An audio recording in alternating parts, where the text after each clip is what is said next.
Hello everyone!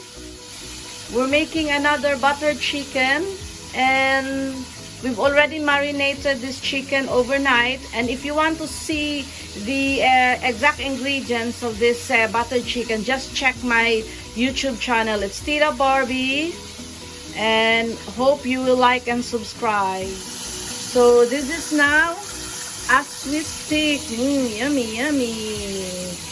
It's really delicious. So check my YouTube channel and you will see all the steps and the measurements.